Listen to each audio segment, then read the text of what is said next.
cá, fica um pouquinho aqui no púlpito aqui. Eu queria que nós vamos falar nesses últimos domingos desse mês a respeito da volta de Jesus. Marcos, o que você sente no mundo e que você pode dizer assim, mediante isto, eu creio que Jesus está voltando? Equipe de louvor, fica aí que eu vou fazer a mesma pergunta para vocês. Eu acho que grandes coisas, acontecimentos estão realmente ocorrendo mundo afora e sinais que possam realmente nos mostrar que Jesus volta logo, pastor. Mas eu creio que ao olharmos para a igreja, é quando nós realmente vemos que a volta do Senhor é breve, porque nós vemos realmente a noiva, infelizmente, se corrompendo, a noiva se contaminando com os valores desse mundo, e nós não estamos sendo como aquelas 5 noivas, né, da parábola, as prudentes. A igreja do Senhor muitas vezes, infelizmente, tem sido as nécias, aquelas não prudentes, aquelas que não esperaram o noivo com as suas lamparinas acesas. E nós temos então que é tempo de nos santificarmos, é tempo de realmente lançarmos ao chão e para fora toda a imundícia, toda a sujeira, e realmente declararmos que nós queremos a Jesus Cristo e não ao mundo. E eu creio que, olhando então para a igreja, nós vemos que a volta de Jesus, ela acontecerá em breve. Pois é, a história está se afunilando. Vamos pegar aqui um jovem casado aqui. Um jovem casado, voltou de lua de mel, está todo bonitão aqui. Você ficou mais bonito depois que casou, viu, Davi? Davi, o que você, olhando para o mundo, você pode dizer, pastor, quando eu vejo isso acontecendo, eu creio que Jesus está voltando? Eu acho que a gente vê realmente o coração das pessoas mais frios, os pais contra os filhos, sei lá, você vê o Cidade Alerta, esses programas, é incrível ver o ponto que está a nossa sociedade hoje em dia. E num lugar relativamente equilibrado como o Brasil, né? Não é num lugar de extrema pobreza, onde você talvez poderia esperar uma selvageria por necessidades básicas, mas você vê realmente que é uma maldade inexplicável ou explicável, segundo a Bíblia, né? É verdade. Quer dizer que a maldade é teu ponto. Tá bom, Ana Paula, para você, minha irmã querida, o que você olha e diz assim, pastor, eu acho que Jesus está voltando? Qual que é o ponto que toca no coração de uma mulher, mãe e esposa? É a família, pastor. Eu trabalho com a justiça, né? E a família devia ser o lugar de proteção da mulher, do homem. E a gente vê pais contra filhos, filhos contra pais, pai que tira a vida de filho, marido que tira a vida da mulher, filho que tira a vida de mãe. E o amor está se esfriando no coração da família. Isso eu acho que é um sinal de que Deus tem que voltar. Quando a gente vê a violência, essa frieza na família, a história está se afunilando. Clebinho, fala para mim aí, meu irmão. Qual que é o ponto que toca aí no seu coração e você diz, pastor, Jesus está voltando? Está me entrevistando o homem que entrevistou o Jorge Dória, né? Por falar em família, pastor, eu e minha esposa temos visto a misericórdia de Deus para com a nossa família. Muito, muito carinhosamente da parte dele para o lado da família da minha esposa. Principalmente minha cunhada tem sido despertada a buscar aprender mais sobre as profecias, a aprender mais a respeito dos eventos que marcam a volta de Jesus. Mas ultimamente, ou mais recentemente, ainda com a chegada do pastor Gabriel aqui na nossa igreja, o livro que ele publicou, que deu para devorar em poucos dias, a gente vê, nossa, Deus está realmente falando muito especificamente na nossa família. O fim dos tempos está chegando, no meio disso tudo, Jesus vai voltar a qualquer momento. Então a gente tem que se preparar. Então, você acredita que Deus está começando a sensibilizar o seu povo a respeito dessas verdades? Ok, vamos lá. Edu, você que é pai também, o que mais toca aí no seu coração e você diz, pastor, tem alguma coisa que eu vejo? Eu sei que esse camarada aqui gosta muito de física. Quantos de vocês adoram física? Levante a mão. Nem educação física, irmãos. Pois é, você vê como o camarada é bom, né? Edu, na sua maneira de ver, você diz, pastor, olha, quando eu vejo isso, meu coração tem a nítida certeza que Jesus está voltando. além de tudo que os meus irmãos aqui falaram, da questão da iniquidade que está crescendo muito, né? Família sendo bombardeada na mídia, é visível. Mas uma coisa que, inclusive, como físico, como alguém que estuda ciência, é impressionante a quantidade de catástrofes naturais que estão acontecendo sucessivamente em muitos lugares do mundo, uma atrás da outra. Você acabou de ouvir uma notícia, daqui na outra semana vem outra notícia, né? E Jesus disse que isso seria um sinal dos fins dos tempos, né? Então, uma coisa que tem me chamado a atenção, além de tudo que a gente tem visto, a maldade, violência crescendo absurdamente, mas a questão natural, o clima completamente transformado, a ponto até de muitos cientistas dizerem que a nossa civilização ela não é mais sustentável, né? Tem pesquisas que dizem que se todos os países do planeta tivessem um consumo no mesmo ritmo que os Estados Unidos, por exemplo, hoje nós já precisaríamos de 7 terras, de 7 planetas para sustentar. Então a humanidade ela caminha para uma destruição e é óbvio, né, que Deus está no controle de tudo isso, e tudo isso está caminhando para a volta de Jesus e para a concretização do plano de Deus, né? Mas como cientista eu tenho percebido isso, assim. Wilson, e para você, o que você diz? Pastor, quando eu vejo isso, eu tenho certeza que o Mestre está voltando. Quando eu olho para a igreja de Jesus que está no mundo, eu sinto claramente a falta de amor. Hoje as pessoas elas investem muito mais no seu pet do que em missões. Muitas vezes as pessoas nem sabem que existem missionários falando de Jesus e dando a sua vida, abrindo mão de todos os benefícios, de todo o conforto que nós temos aqui, para estar falando de Jesus em países que são bruscamente perseguidos. Então, isso incomoda muito o meu coração, e eu vejo que é a falta de amor que também está acabando no mundo, e a igreja faz parte desse mundo. É verdade. A história está se afunilando e não resta a menor dúvida, Jesus está voltando. Ana Paula, você que ia fugindo, não foge não. Para você, Ana Paula, com aquela família cheia de homens que você tem, o que você diz assim? Pastor, quando eu vejo isso no mundo, eu tenho certeza que Jesus está voltando. Eu vejo a mudança dos valores, né? A perda dos valores. É muito difícil educar 4 homens, né, que se transformem em homens íntegros, tementes ao Senhor. É muito difícil. Então eu vejo que os valores estão todos invertidos. A gente já, como o senhor pregou hoje de manhã, né, Deus criou homem e mulher, e hoje isso já está invertido. E a gente não pode nem ir contra isso, que, né, de alguma forma a gente pode até estar sofrendo tendo preconceito contra, não podemos nos colocar contra de uma forma assim aberta, né? Então eu acho que é isso, a mudança dos valores. Os valores estão perdidos. Não são mais. Bom, e para você, que você poderia me dizer alguma coisa? Eu quero agradecer a equipe de louvor. Pode voltar para os seus lugares, daqui a pouco a gente lê o texto. Vamos lá, deixa eu andar agora aqui. Não pude pegar todo mundo aqui, mas vamos lá, vamos andar. Eu sei que o pessoal que está aí filmando o pastor vai ter sacrifício. Conta para mim, meu irmão, no que você olha e você diz: pastor, Jesus está voltando? Acho que além de tudo que já foi falado em púlpito, né? A maldade, pastor. A maldade do ser humano para com o ser humano. Acho que isso entristece muito meu coração. Tá certo. Muito bem, vamos andar. Vamos andar aqui. Pegar aqui. Está meio palmeirense hoje aqui, meio verde, meio branco aqui. Meu irmão querido, você que é um pregador, você que é amado de Deus, o que o irmão sente a respeito do mundo que nós estamos vivendo? Quando você diz assim: olha, Jesus está voltando mesmo.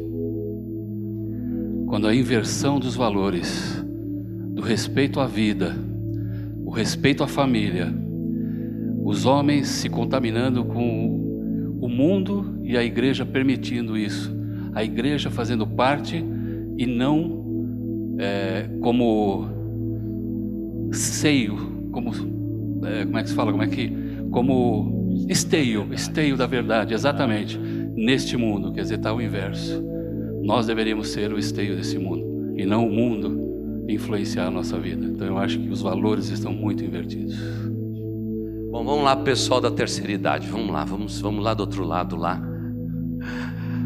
Vamos lá do outro lado lá, vamos lá. Vamos perguntar aí para esse povo amado e querido. Vilma, querida, você está aqui na pontinha, vou perguntar para você. Fique em pé. Não faz muita diferença a Vilma ficar em pé?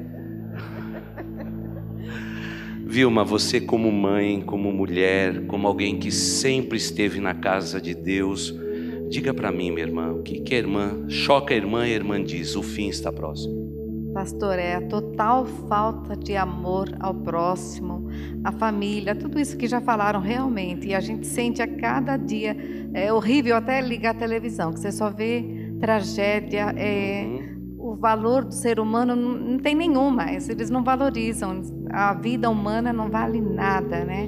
Isso é total falta de amor, então realmente a vinda de Jesus está bem próxima. É verdade. Obrigado, Vilma. Vamos lá para os jovens. Eu vou perguntar para eles então o seguinte: tem paralelo na história? Será que a gente tem paralelo na história, um outro momento da história? Ó, todo esse pessoal que está aqui, viu? Incluindo tem alguns que têm cabelo branco também, como eu. Escuta, tem algum paralelo? Você se lembra de algum fato histórico que a humanidade viveu um momento tão baixo? Vamos lá, quem quer falar? Você se recorda de um momento em que a humanidade viveu um momento baixo como esse que nós estamos vivendo? Quem vai falar? Um de cada vez. Vamos lá, Andrezinho. Você levantou a mão aí. Você se lembra de um outro momento da história da humanidade que nós tivemos um momento tão baixo? Idade Média. Quer dizer, um tempo onde que se perdeu a noção de Deus, se inverteu todos os valores, como os irmãos disseram, e realmente foi uma época de trevas, né, Andrezinho? Inclusive se matava em nome de Deus. Exatamente. O Deus da vida, a própria igreja tirava a vida de outras pessoas em nome de Deus. Terrível. Foi um tempo terrível, né? Um momento baixo. Outro momento baixo, vamos lá.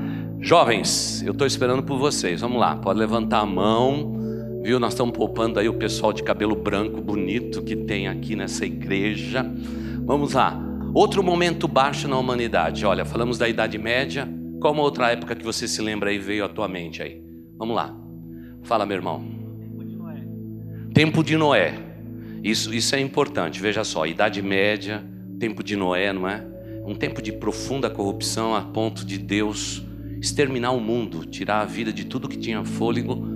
Quer dizer, nós estamos vivendo. E Jesus disse que os últimos tempos seria como no tempo de Noé, é verdade. Que mais? Vamos lá, jovens.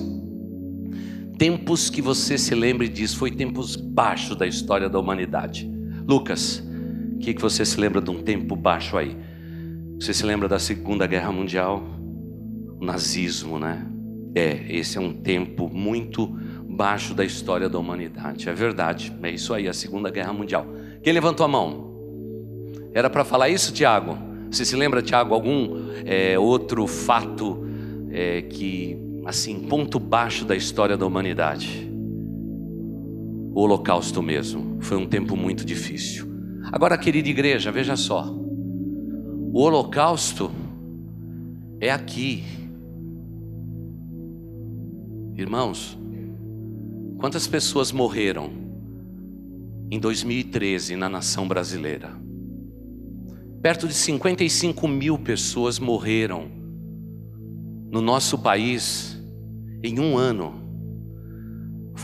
As vidas foram tiradas de maneira brutal.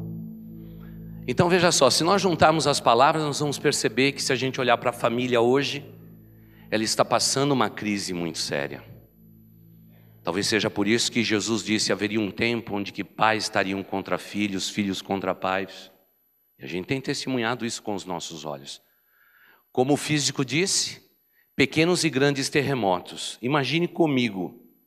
Claro que a informação era mais escassa naquele tempo. Mas veja só. Durante 1600, 1700, 1800, houve noção de aproximadamente 40 grandes terremotos. E somente no ano passado houveram mais de 400 temores de terra. Você percebe a disparidade, a diferença? Querida igreja, a história está se afunilando. O fim de todas as coisas está próximo. E como igreja nós temos que estar preparados. Os valores familiares, que foi a palavra mais usada, estão todos invertidos, irmãos.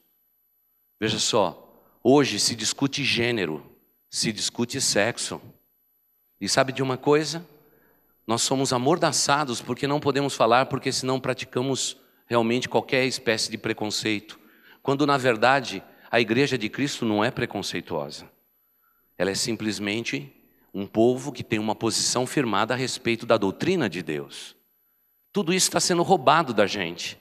E se não bastasse tudo isso, nós estamos percebendo o movimento mundial.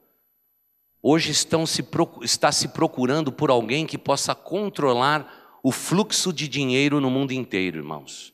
Se não houver alguém para capitanear o fluxo de dinheiro no mundo, não haverá como deter a demanda de dinheiro de um país para o outro. Não tem. Veja só, o Papa atual disse há um mês atrás que o mundo está esperando por um grande líder financeiro que dê resposta às necessidades da humanidade. E tão certo quanto nós estamos aqui, o anticristo precisa surgir. Ele precisa surgir. Ele vai ser resposta para um bocado de gente. Se não bastasse tudo isso, a violência está em todos os lugares. Irmãos, dá uma olhadinha nos refugiados políticos. É inacreditavelmente assombroso o que está acontecendo. Irmãos, nações erguendo muros para não receber seres humanos. Não existe um momento mais baixo do que este, de alguém impor um muro para realmente não alimentar pessoas, para não cuidar de pessoas como refugiados. É terrível. Em nome do quê? De estabilidade econômica, de um país organizado, de uma estrutura fundamental para tudo que se precisa. Mas, irmãos, aquele povo que está deixando a Síria não tem para onde ir, irmãos. Está tudo destruído. Todos os reservatórios de água estão contaminados. Não tem como beber, não tem como comer, não tem como trabalhar. Eles têm que fugir, eles estão tentando de tudo. E é nesse momento que o mundo deveria mostrar a sua grandeza. E me permita dizer, igreja, era nesse momento que a igreja de Jesus tinha que mostrar a sua grandeza. Países cristãos estão fechando as portas para o refugiado. Dá para entender um negócio desse? Sem dúvida, como a Vilma disse ali atrás, está tão fria a coisa. Sabe, o ser humano está se voltando tanto para si, que a gente não precisa mais olhar para muitos lugares para ter a certeza que Jesus Cristo está voltando. Eu sei que todos vocês gostariam de falar, mas a reflexão para esse final de mês e final de ano para nós é esta. Eu quero saber se você está preparado para se encontrar com seu Deus. Eu quero saber se você realmente está pronto para subir para estar com Jesus. Eu quero saber se você é um cristão de verdade ou simplesmente você está se enganando vivendo dentro de uma igreja. Porque a gente pode se esconder atrás da nuca de alguém e dar uma viradinha, mas irmãos, a gente não pode se esconder dos olhos do Senhor. Ele não está olhando para a aparência de ninguém nesse lugar, Ele está olhando para o teu coração e para a tua vida. É tempo de correr, como acabamos de cantar, correr para os braços do nosso Deus. É tempo de voltar. E se houver alguém aqui que está talvez titubeante a respeito da fé, meu amigo, minha amiga, é tempo de tomar posição, porque o fim de todas as coisas estão próximas. Está próximo. Nestes dias, milhares de pessoas no Brasil estão perguntando a todas as igrejas, e o Fale Conosco da nossa igreja cresceu demais nesses últimos tempos, conforme a novela Os 10 Mandamentos se discorre. É interessante.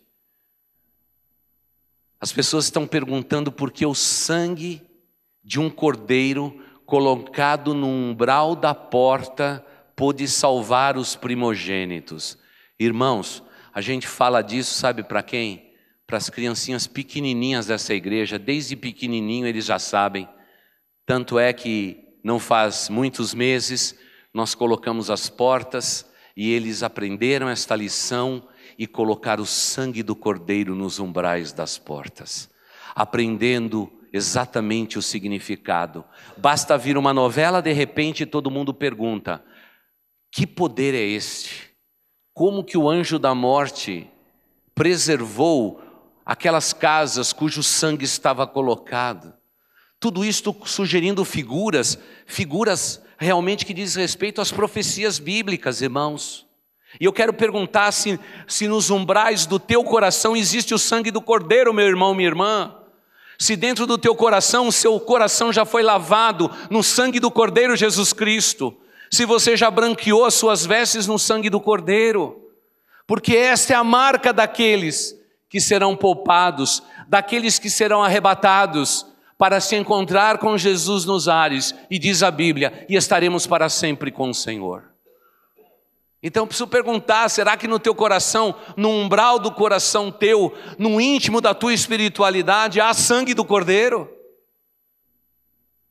Porque veja só, as profecias bíblicas não devem ser um alerta apenas para os que são de fora, mas quando nós ouvimos repetidos na boca de tantos aqui, pastor, a gente olha hoje para a igreja e a gente tem certeza que Jesus está voltando. Por quê?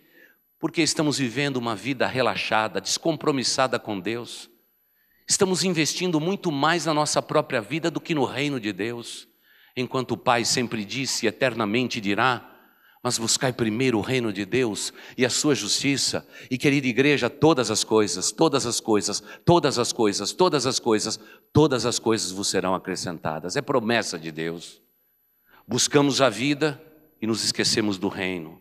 Buscamos a vida e negligenciamos o reino. Queridos, alguma coisa tem que nos alertar. E que estas mensagens até o final do ano possam alertar esta igreja a estarmos preparados para esse Jesus que vem. Abra a sua Bíblia. Eu vou pedir para que seja projetado também nos telões o texto, e nós vamos ler juntos aquele texto famoso de Paulo, quando Paulo alerta a sua igreja para que ela não esteja desesperada, sem consolo, como aqueles que não têm esperança. E Paulo diz: ei, eu vou contar para vocês o que Deus me disse, e o que Ele me disse é verdadeiro, é imutável, é grandioso, é soberanamente grandioso. Abra a sua Bíblia em 1 Tessalonicenses, capítulo 4, os versículos de 13 a 18. Você pode abrir a sua Bíblia, você pode acessar a sua Bíblia, seja o método mais conveniente para você. Tempos modernos estes. Sem dúvida nenhuma, Jesus está voltando. Igreja, se prepare. Como ouvimos pela boca de tantos, Jesus está voltando. Primeira carta de Paulo aos Tessalonicenses, capítulo 4, versículos de 13 a 18. Opa, não olhe para cá porque tem problema técnico. Vamos olhar para cá, irmãos. Vamos lá? Vamos ler todos juntos nessa versão que está aí. Você fique com a sua Bíblia aberta aí, ou a sua Bíblia acessada aí. Vamos lá? Irmãos, vamos juntos? Não queremos que vocês sejam ignorantes quanto aos que dormem, para que não se entristeçam como os outros que não têm esperança. Se cremos que Jesus morreu e ressurgiu, cremos também que Deus trará, mediante Jesus e com Ele, aqueles que nele dormiram. Dizemos a vocês, pela palavra do Senhor, que nós, os que estivermos vivos, os que ficarmos até a vinda do Senhor, certamente não precederemos os que dormem. Pois dada a ordem, com a voz do arcanjo e o ressoar da trombeta de Deus, o próprio Senhor descerá dos céus, e os mortos em Cristo ressuscitarão primeiro. Depois nós, os que estivermos vivos, seremos arrebatados com eles nas nuvens, para o encontro com o Senhor nos ares, e assim estaremos para sempre. E aí o que diz a palavra final?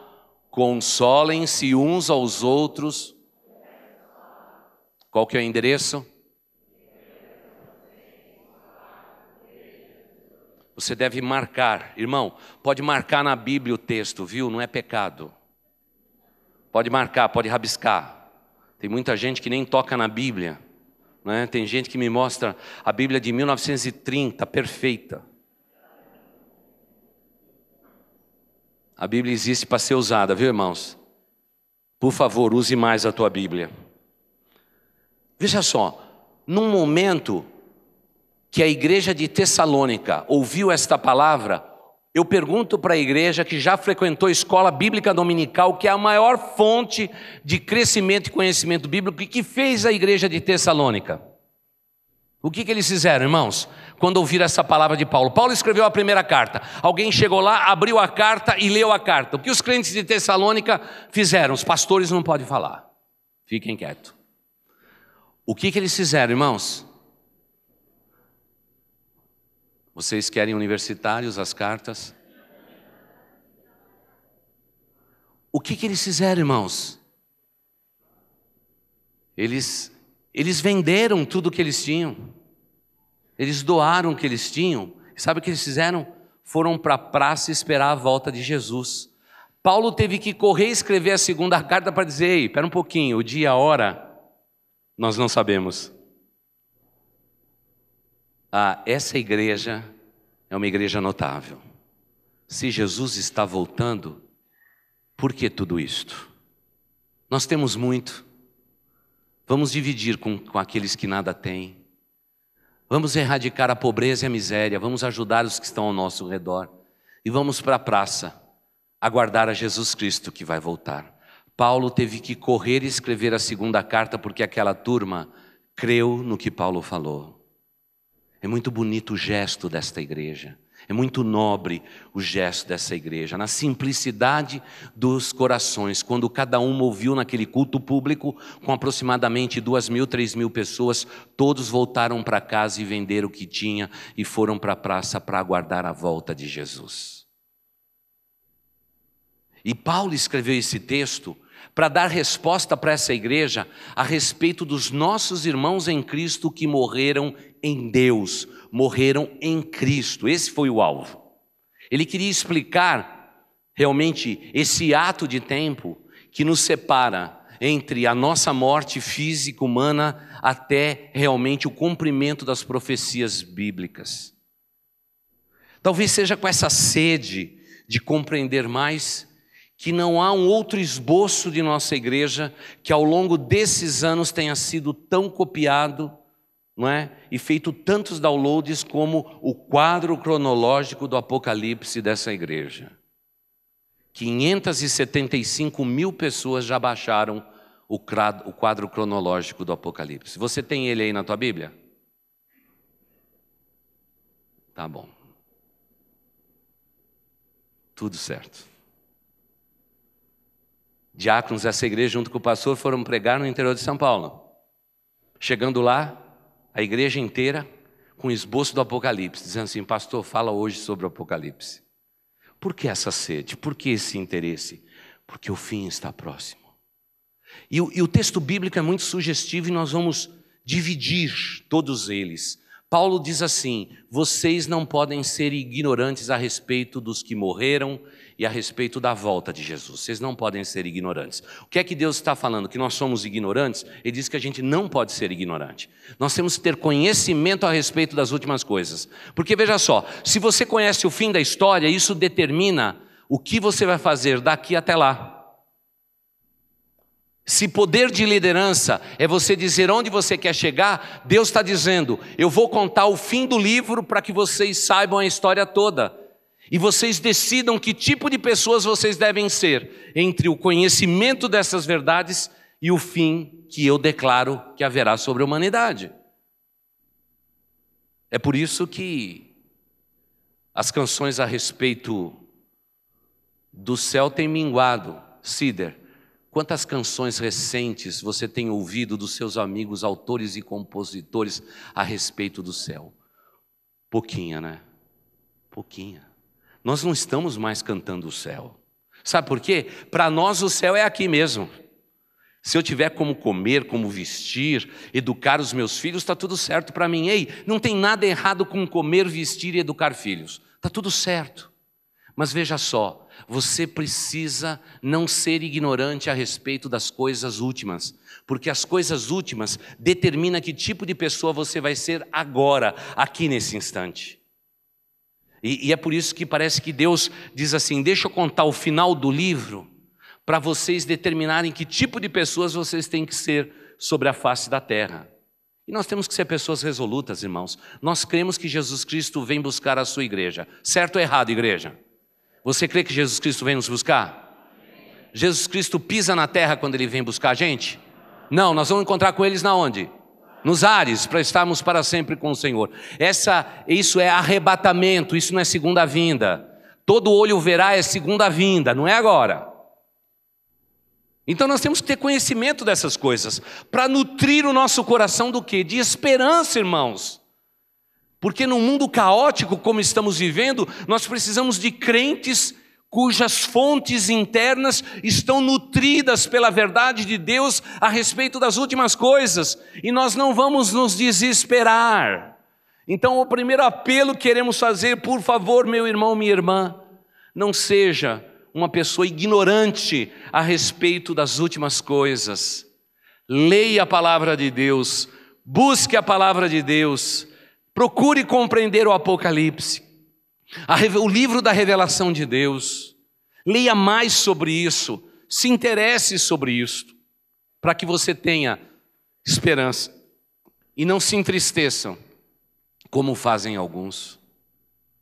Querida igreja, não faz algumas semanas atrás, não faz muito tempo, alguém nos chamou aqui rapidamente para irmos até o cemitério de Vila Alpina para dar uma palavra para uma família, porque não havia um padre, não havia um clérigo, não havia um rabino, para dar uma palavra de esperança para uma família que estava ali. Irmãos, eu quero contar o que eu vivi naquele corredor, ali daquela parte da capela do necrotério do cemitério. Na segunda capela eu já vi uma multidão de pessoas. Elas estavam louvando a Deus pela vida de um servo do Deus Altíssimo que partiu para a eternidade. Eu estaciono o carro, não é? Estava sem paletó e gravata, com a Bíblia na mão, vou correndo lá. E aí o primeiro impacto, aquele povo cantando. Que povo é esse que canta quando alguém morre? Que povo é esse que tem esperança que transcende a morte? É povo de Deus. E a canção era: mas eu sei em quem tenho crido, e sei que Ele é poderoso para guardar o meu tesouro até o dia final.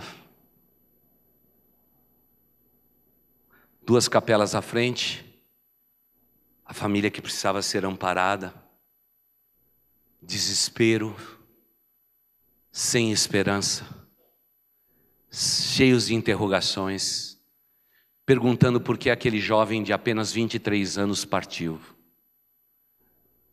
Uma mãe batendo no peito e dizendo: era eu que tinha que partir primeiro, não era você, meu filho. O pai encostado na parede, desolado, destruído. E os irmãos sabem que a gente tem que ter realmente um argumento divino para falar no momento deste. Essas duas capelas representam exatamente o que significa ter conhecimento do fim da história e não ter conhecimento do fim da história. Aqueles que cantavam, eles não estão cantando com orgulho, eles estão cantando com dor. O ambiente da morte, da perda é muito forte, porque nós, infelizmente, a vida passa muito rápida e nós estamos sepultando os nossos queridos. Isso dói no nosso coração, não significa que somos insensíveis. Dá dor no nosso coração de sepultar quem amamos, de nos despedir daqueles que tanto prezamos. Mas dói mais quando as pessoas não sabem a história bíblica, porque não tem esperança, não existe consolo. Em uma capela, consolo, visão espiritual, realidade da volta de Jesus Cristo expressa. Na outra, momento de depressão, de angústia, de dor. E como foi difícil acompanhar aquele féretro até o momento da sepultura. Quando aquele moço foi colocado naquele túmulo raso, com tão pouca terra, todos estavam no desespero, todos nos desesperos. E bem um pouquinho para cima, lá estava o povo de Deus, recitando o Salmo 23. O que diz o Salmo 23? O Senhor é o meu pastor e nada me faltará. Deitar-me faz em verdes pastos, guia-me mansamente às águas tranquilas, refrigera a minha alma, guia-me pelas veredas da justiça, por amor do seu nome. Ainda que eu andasse pelo vale da sombra da morte, não temeria mal algum, porque tu estás comigo, a tua vara e o teu cajado me consolam. Preparas uma mesa perante mim na presença dos meus inimigos, unges a minha cabeça com óleo e o meu cálice transborda. Certamente que a bondade e a misericórdia me seguirão todos os dias da minha vida e habitarei na casa do Senhor.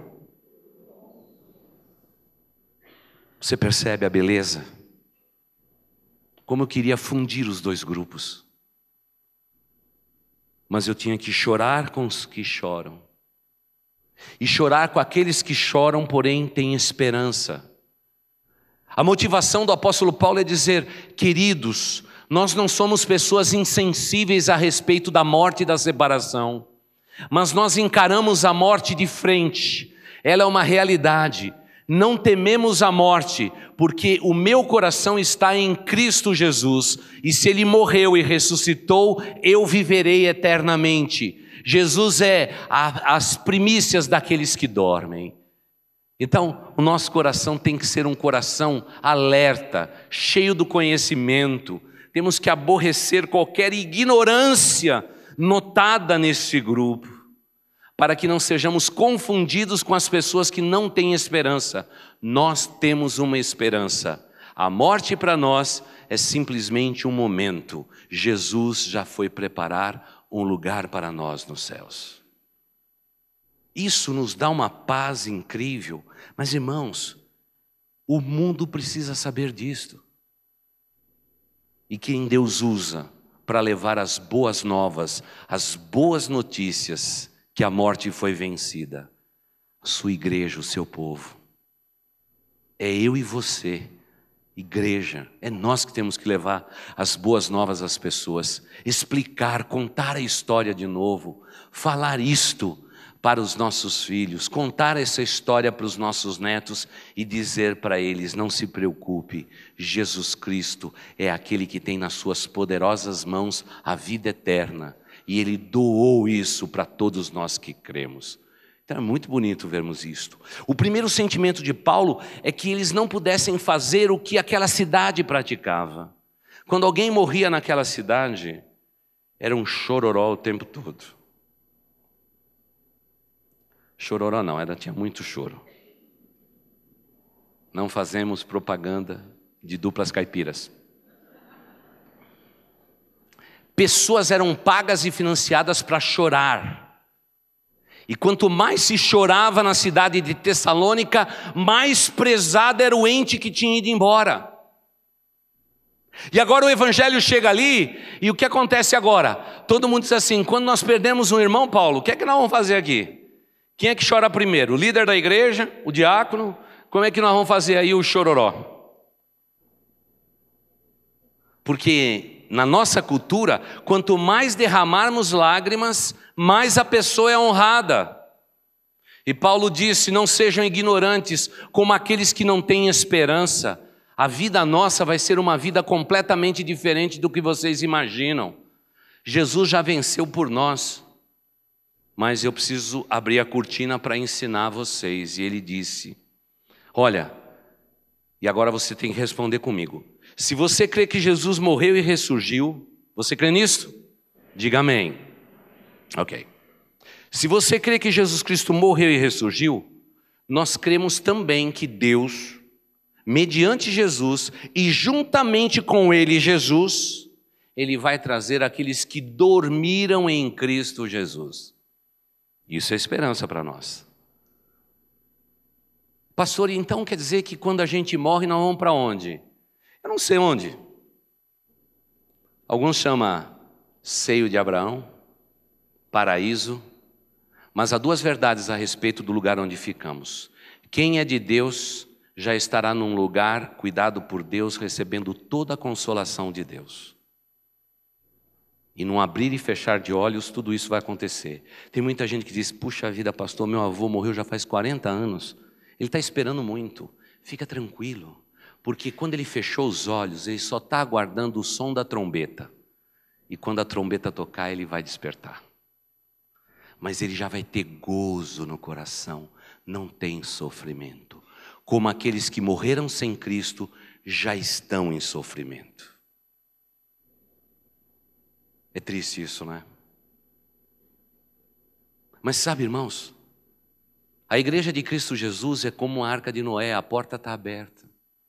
Estamos há anos convidando as pessoas a entrarem, a realmente crer em Cristo Jesus e viver essa experiência maravilhosa, ter esperança no coração, esperança que sobrepuja toda a morte, toda a dor e toda a separação. Mas o homem teimosamente quer continuar vivendo do jeito dele, do jeito dela. É uma pena muito grande. Lutam contra os princípios da palavra de Deus. Por favor, meu amigo, minha amiga que está aqui, não lute contra esses princípios. Jesus morreu naquela cruz por você. Ele ressuscitou por você e Ele vai voltar para te buscar. É a simplicidade do Evangelho. Aí o apóstolo Paulo abre um pouquinho, parece que esse espaço, e ele diz, gente, Jesus é o Senhor da vida. E Ele é dono da morte também, porque se Ele venceu a morte pela sua ressurreição, Ele é dono até da morte também, Ele venceu. A morte foi vencida, a morte foi vencida, os aguilhões da morte foram quebrados, Jesus ressuscitou. Isso é que enche nosso coração de alegria. Irmãos, onde está Buda? Está num túmulo. Você é messiânico? Siddhartha Gautama, onde ele está? Num túmulo. Pode fazer ikebana para ele. Está num túmulo, irmão. Agora você tem um túmulo para Cristo? Não, Ele gloriosamente está vivo e reina eternamente. Ele venceu a morte. E se Ele venceu a morte, Ele pode te dar vida e vida em abundância. Esse é o ponto. Agora Paulo dá uma aberturazinha e diz, ei, se você crê que Ele morreu e ressuscitou, fique firme. Olha, por Jesus, através de Jesus, juntamente com Jesus, todos os que morreram em Cristo ressuscitarão um dia. E olha, irmãos, uma igreja como a nossa que tem 87 anos, irmãos, nós temos um bocado de gente boa que morreu nessa igreja, viu? Ô, irmãos, tem uns irmãozinhos que morreram aqui, que irmãos, a gente tinha dor no coração de sepultar, pareciam anjos, pareciam anjinhas de Deus. Tinha alguns irmãos que quando morreram eu dizia, Senhor Deus, o Senhor não precisava nem deixar a gente enterrar, tinha que mandar vir os anjos buscar. Crente de verdade, irmãos, gente tão boa. E olha, essa igreja ficou sem pastor um tempo, quando eu cheguei aqui no primeiro ano meu. Entre os da igreja de fora eu sepultei 40. Irmãos, até os coveiros do cemitério já me conheciam. Me lembro fatidicamente quando um deles olhou para mim e disse duas coisas. Você é o pastor da igreja Boas Novas? Eu falei, sou. Você é amigo da Vilma Navas? É, Vilma Navas, você também estava lá, viu?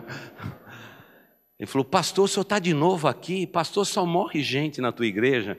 Eu falei, olha, que os velhinhos russos são todos organizados. Eles, quando percebem que está chegando o fim, eles arrumam a roupa, deixam o dinheiro guardado para a sepultura. Irmãos, russo é um povo maravilhoso. Glorifica a Deus na vida e glorifica também na morte, irmãos. Não dá um trabalho para ninguém. É incrível esse povo russinho. As babunhas dizem até com que vestido e que lencinho vai colocar na cabeça no caixão. E tem irmãos que já deixou escrito que não queria ser sepultado com óculos. Eu sei que eu fui lá muitas vezes.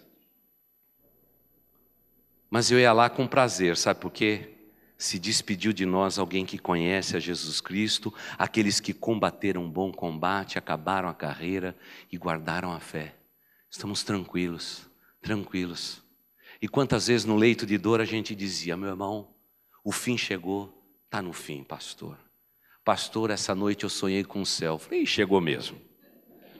Tem outro que diz assim: pastor, eu vi um anjo de Deus aqui no quarto. Eu falei, já foi embora. Você está pronto, meu irmão? Ele disse, estou, pastor.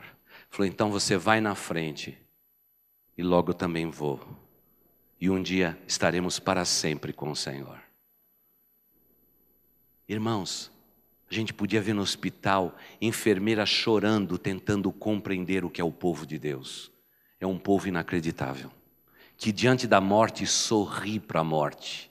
Quem é que sorri para a morte? Só o povo de Deus. Sabe por quê? Um dia Deus abriu um espaçozinho e disse: ei, não sejam ignorantes, console os seus corações, não chorem sem esperança, como aqueles que pensam que honram os seus mortos chorando muito, para que vocês não tenham essa tristeza. Afinal, vocês creem que Jesus Cristo morreu e que também Ele ressuscitou. Se você crê nisso, fique tranquilo, porque mediante Jesus, por Ele Jesus, Ele vai cuidar dos que dormiram em Jesus. É uma forma bonita de dizer os que morreram em Cristo Jesus. Ele começa falando da palavra sono, dormir no Senhor. Eu pergunto para os irmãos, para os mais velhos agora, quantos óbitos essa igreja teve no dia do culto? Ou num dia de uma vigília de oração? Essa é uma boa pesquisa. 2 irmãos desta igreja morreram estando cultuando a Deus. Será que hoje é teu dia?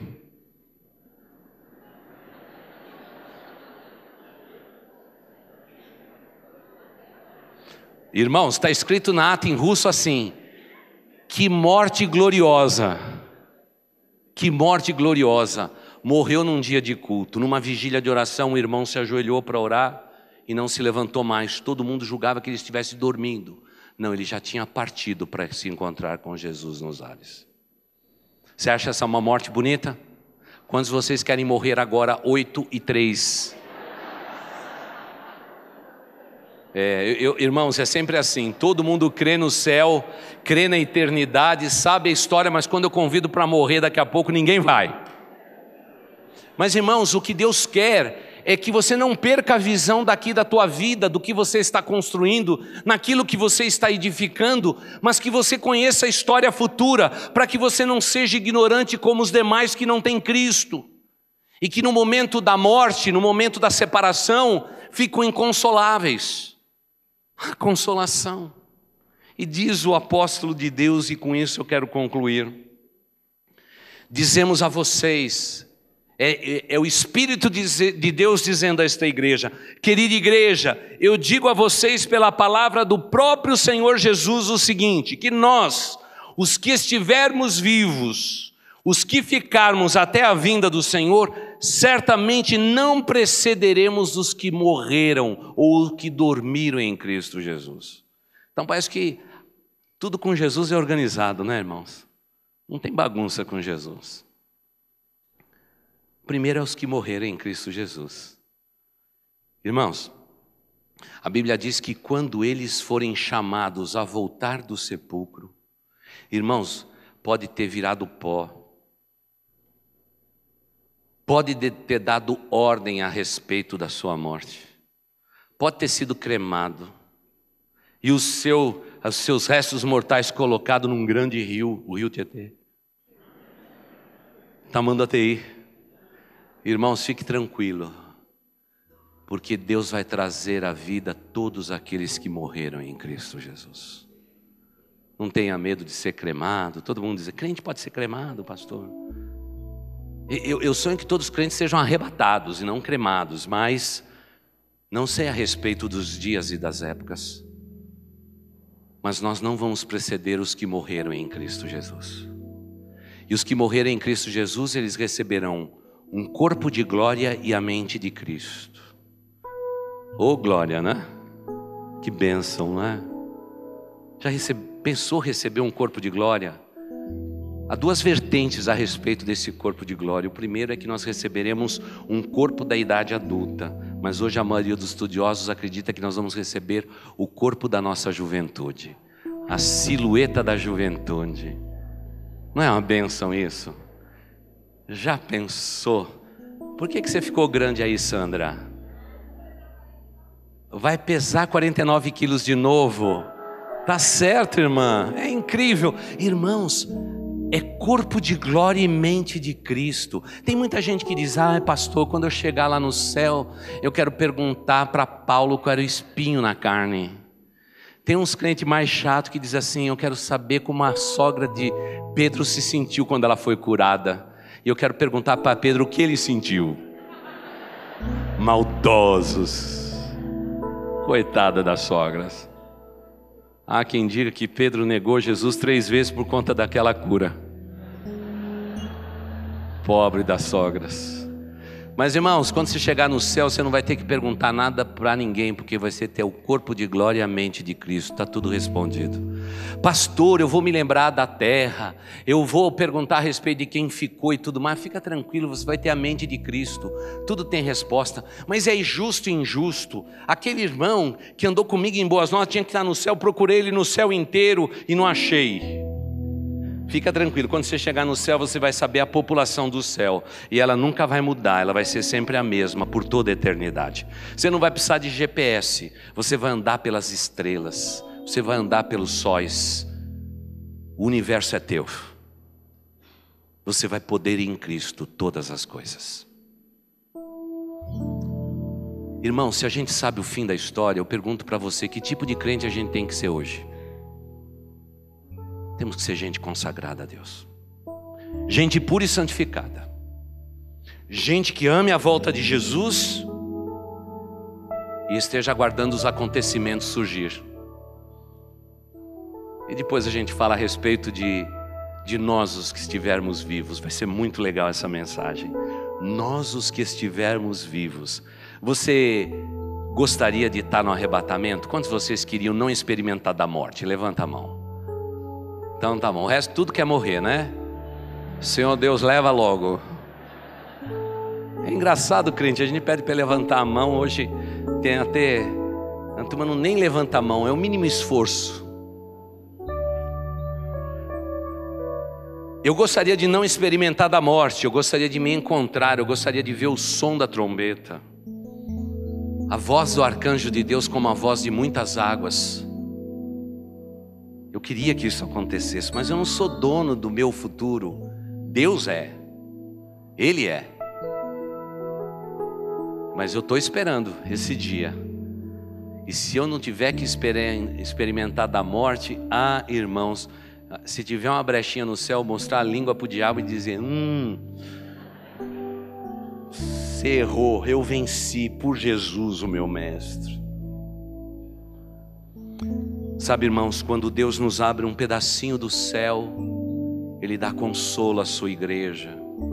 E todos nós já sentimos de uma janela ou outra do nosso interior de que o fim está realmente próximo. Está próximo. Se você perguntasse para mim quando eu vejo que o fim está próximo, eu diria claramente: só de ver o amor do povo de Deus se esfriando, do jeito que está esfriando, eu já sei que o fim de todas as coisas está próximo. Púlpito virou negócio, igreja virou franquia. É o fim. O profeta Daniel disse assim: quando vocês perceberem com seus olhos iniquidade no lugar santíssimo, onde a palavra de Deus é pregada, onde o povo se reúne, quando você vier iniquidade aqui, lembre-se, o fim está próximo. A gente como disseram alguns, eu não preciso mais olhar para o mundo para ter certeza que Jesus está voltando. Eu olho para a igreja e já descubro, realmente, Jesus está voltando. Então, minha última tarefa hoje aqui, para prosseguirmos na próxima mensagem, é esta. Se eu pudesse colocar um termômetro espiritual em você, qual seria o termômetro seu? Você é um crente aquecido pela palavra de Deus e pronto para se encontrar com o seu Deus? Ou será que a tua espiritualidade está gelada, congelada, abaixo dos níveis normais de uma espiritualidade sadia? Ah, queridos, precisamos examinar o nosso coração. Quem sabe você teve mais calor e amor por Jesus? Quem sabe você precisa voltar ao primeiro amor da tua existência, em que você não olhava para os homens, você olhava para Cristo. Você amava Deus de todo o teu coração, de toda a tua alma e de todo o teu entendimento, e amava o teu próximo como a ti mesmo. E parece que os anos foram passando e você foi se tornando profissional da fé, e tudo isto foi ficando lá atrás na tua existência. Temos que pedir a Deus: Deus, reaviva o teu povo, Senhor. Reaviva a nossa fé, Senhor. Reaviva os nossos corações, ó Deus eterno. Reaviva a tua igreja, Senhor. Faça a tua obra no meio deste tempo. Faça o teu querer, a tua vontade no meio de nós. Esse é o desejo nosso, irmãos. É o desejo nosso. Hoje pela manhã, uma criança correu, me abraçou pelas pernas e disse assim: pastor, você está bem? Eu falei assim: tô. Eu falei: por quê? Minha mãe falou que você tem uma doença bem feia. E a gente orou pelo pastor. Eu falei: a mamãe está certo. Eu tenho uma doença, mas eu não estou doente. A doença está lá, mas eu não estou doente. Menino inteligente olhou para mim e falou assim: essa foi uma boa saída, hein, pastor? Falei: fala para tua mãe que o pastor tem uma doença, mas eu não estou doente. Irmãos, eu tenho a doença do pecado e você também. Mas nós não estamos doentes, porque nós temos esperança no Cristo que virá, e que virá para buscar a sua igreja. Nós já lemos o final do livro, e nós já sabemos a história linda de amor que vai se concretizar um dia. Mas desde hoje até o dia da eternidade, querida igreja, que sejamos pessoas doentes, contaminadas pelo pecado, mas santa diante dos olhos de Deus e pronta para combater o bom combate, guardar a carreira, combater um bom combate e guardar a fé. É isso que nós precisamos fazer de todo o nosso coração. Tem sido muito gostoso para mim ministrar na classe da terceira idade. Eu estou cobrindo um professor que foi viajar. Nosso bate-papo no domingo de manhã é uma bênção muito grande. Como é gostoso. E hoje mesmo nós estamos lá, todos nós, agradecidos a Deus pelo amor de Cristo que nos constrange. Como é bonito ver essa turma da terceira idade, irmãos. Eu já estou começando a chegar lá, né? É tão gostoso estar com eles. Sabe por quê? Não conte para ninguém, mas tem mais lucidez naquela classe do que em todas as outras classes. Já viveram a vida, já criaram os filhos, já abraçaram os netos, estão tranquilos. Com todas as lutas da vida, eles estão tranquilos. Tão bonita ver a fé no coração desse povo. Jovens, sigam o mesmo exemplo e que Deus os abençoe grandemente, porque a vida passa rápido. Eu estou aqui há 21 anos e eu já vi aqui crianças que eu apresentei no altar e agora já está trazendo um filho para apresentar. E eu digo: Senhor Jesus, tem misericórdia. Está dobrando a história, mas é gostoso cuidar deste povo que se chama pelo nome de Deus. E amada igreja, dia desses, Jesus vem nos buscar. Mas não se esqueça, nós não precederemos os que morreram em Cristo. Você tem pessoas queridas que já morreram em Cristo Jesus? Quantos de vocês têm alguém que já morreu em Cristo Jesus? Grande maioria nossa. Por favor, não se desespere, fique muito tranquilo. Eles vão na nossa frente. O espaço de tempo é muito curto entre o arrebatamento de quem morreu em Cristo e os que estiverem vivos. É muito curtinho, não é? Hoje os estudiosos estão fazendo contas matemáticas para dizer quanto tempo isso vai durar. É muito pertinho uma coisa da outra. Mas que alegria quando a gente encontrar com aquela turma boa, tudo bonitão. Deus tem que me dar a mente de Cristo, porque tem alguns que eu nem vou reconhecer. Eu já conheci com rugas, cansadinho, cansadinha, e lá vai estar tudo bonitão. Eu digo: Senhor Deus, me dá a mente de Cristo rápido, porque senão eu vou dar algum fora lá. E aí, irmãos, vai acontecer a coisa mais linda do mundo para eu que sou pastor e para os meus colegas pastores. Ninguém vai chegar para nós nos céus e vai dizer assim: você se lembra de mim? Eu vou saber o velho nome, o novo nome que ele vai receber, porque eu vou ter a mente de Cristo Jesus.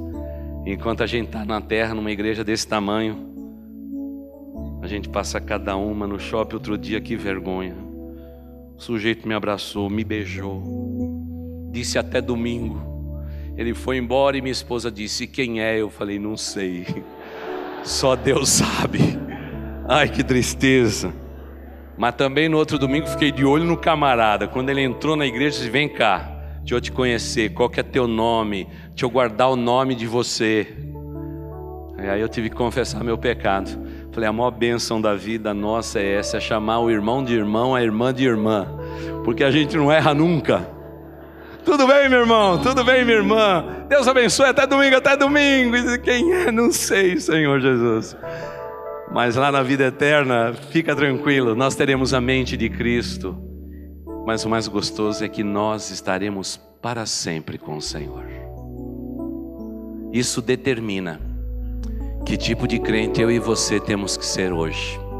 Vamos orar. Querido Deus, eu te agradeço pela oportunidade maravilhosa de estarmos pensando nestes domingos a respeito da volta do nosso Senhor. Senhor Jesus, eu quero te agradecer por tua obra naquela cruz.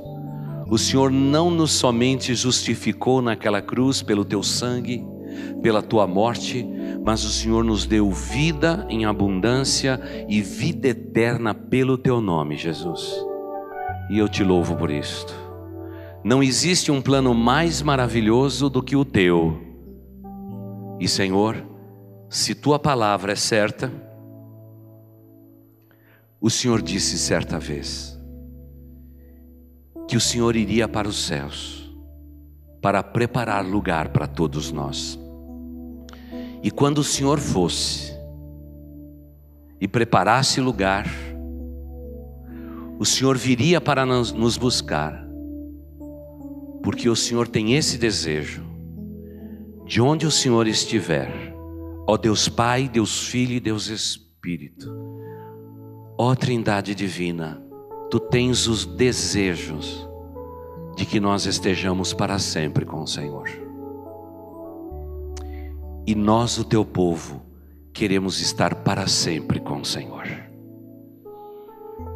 Senhor Jesus, nos ajude no tempo que temos ainda sobre a face da terra. Que uma lembrança e uma memória como esta, nesta noite, nos ensine a sermos pessoas diferentes de como entramos nesse santuário nesta noite, ó Deus. Que possamos ser pessoas mais preocupadas com a vida futura. Pessoas que leiam a Tua palavra e saibam os Teus desígnios. Que possamos, ó Deus, cantar mais os céus. Que possamos exaltar mais o nome daquele que vive e reina para sempre. Mas por ora, Senhor Jesus, nos despeça com a tua bênção, com a tua graça e com a tua paz, nos levando pelos caminhos nossos durante esta semana. Afinal, hoje é domingo, o melhor dia da semana, e estaremos prontos para enfrentarmos uma nova semana. Iremos trabalhar, iremos plantar, iremos colher, iremos vencer. E por isso, Pai, eu te peço, onde o teu povo colocar as plantas dos pés, ordena a tua bênção, Senhor. Pai de amor, onde o teu povo realmente colocar as mãos para realizar algo, dá o sucesso, Senhor. Pai de amor, coloca foco, sabedoria no coração do teu povo, para que possamos viver esta semana, uma semana abençoada e de vitória, Senhor Deus. Mas por ora, nos despeça com a tua paz. E assim, querida igreja, que o amor de Deus, o nosso Pai, que a graça de nosso Senhor e Salvador Jesus Cristo, que a comunhão, as consolações do Espírito Santo de Deus estejam sobre vós e com todo o povo de Deus espalhado sobre a face da terra, desde agora até o dia da eternidade. Amém e amém. Vão em paz e que Deus os abençoe. Abrace seu irmão e sua irmã e diga a ele e a ela: você está pronto para o arrebatamento? Você está pronto para o arrebatamento? Você está pronto para o arrebatamento?